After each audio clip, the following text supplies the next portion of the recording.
At 5:11 a.m. this morning, we had deputies respond to a check well-being 911 call to 1440 Kokai Circle. And when they arrived, the deputies were encountered by a adult male, 51-year-old male, who approached them with a knife in his hand. So the deputies immediately started calling out verbal directives for him to drop the knife and attempting to end the situation safely and as safe as possible. Unfortunately, the male did not do that. He kept coming at the deputies. They even deployed some other resources that we have at our disposal. He was tased multiple times. Those were ineffective. A intermediary device, like soft pellets were used to try to also get him to comply with the verbal directives. Those were ineffective, and he kept charging at the deputies, and we unfortunately did fire our duty weapons at him, and he was transported to an area hospital where he was later pronounced deceased. There was multiple deputies involved, up to 5. Right now, I don't have an indication of who did what through that. Right now, interviews are being conducted, and as you can see behind me, our crime scene investigators from the 17th Judicial District Critical Incident Team are looking at all that physical evidence and then comparing it to what we have to see, get the timeline and be able to best determine how everything occurred. After the officer-involved shooting, deputies did go into the residence to do a safety sweep, and upon that, they did find 2 deceased victims inside the home. They're both 79 years old. They're a husband and wife. And it does appear that there was a homicide that occurred, and then after the homicide, the suspect actually called 911, our dispatch center, and stated what he did, and also stated that he wanted deputies to encounter him. And so the dispatcher did an amazing job trying to verbally de-escalate the situation as best she could while updating our deputies who were en route.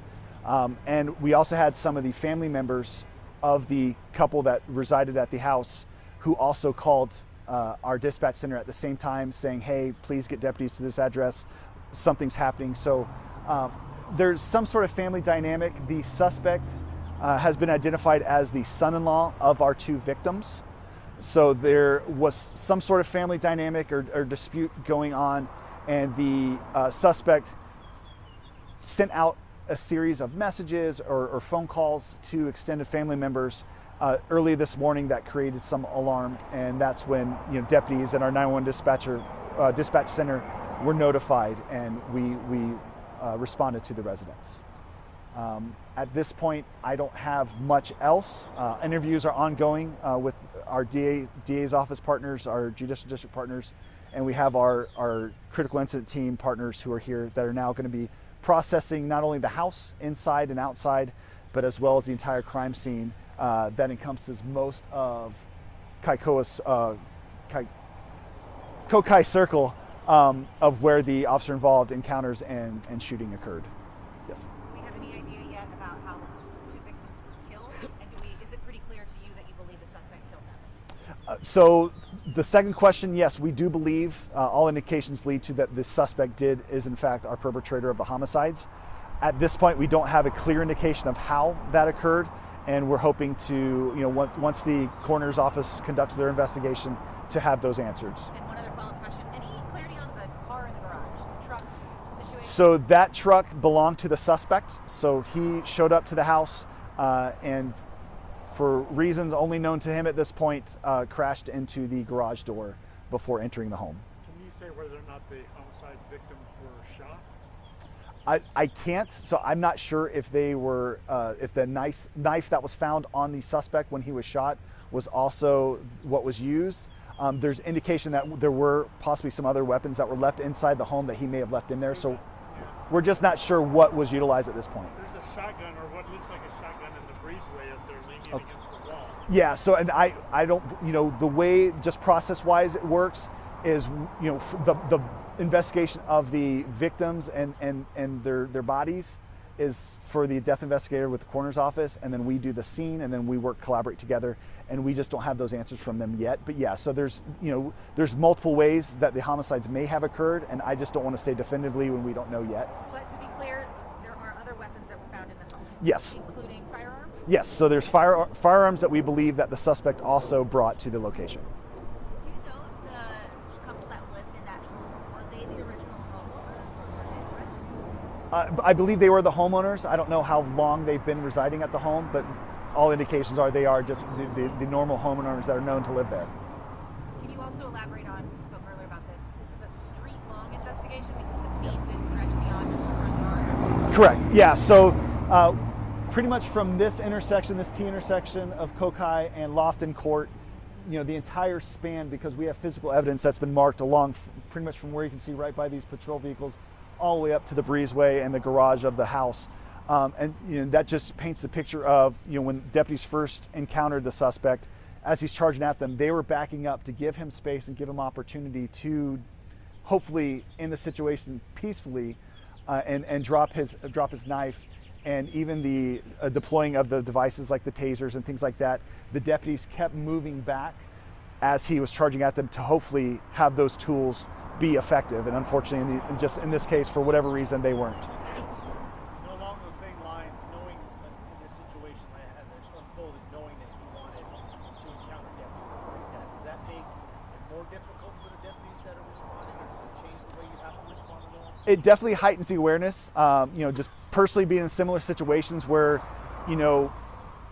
going through a night and calls of service where things may or may not be relatively routine, when you have an indication like that from your dispatch center that this is what this guy is declaring, it definitely, your precautions are definitely heightened. And that's why, our deputies were prepared to give so many opportunities for him to diffuse it and change his mind and peacefully at that moment in the situation. And unfortunately, it just didn't go that way. But yeah, the deputies did an amazing job trying their best to not only protect themselves, the suspect included, but also all the neighbors and the surrounding houses. And unfortunately, it just didn't work out that way. Is there any belief that the suspect was under the influence of any drugs or alcohol, or was it considered a mental break? No indication of that yet. Hopefully, once an autopsy is performed, toxicology reports will be able to indicate that. I've not been made aware that there's obvious signs of intoxication, but that may come out at a later time.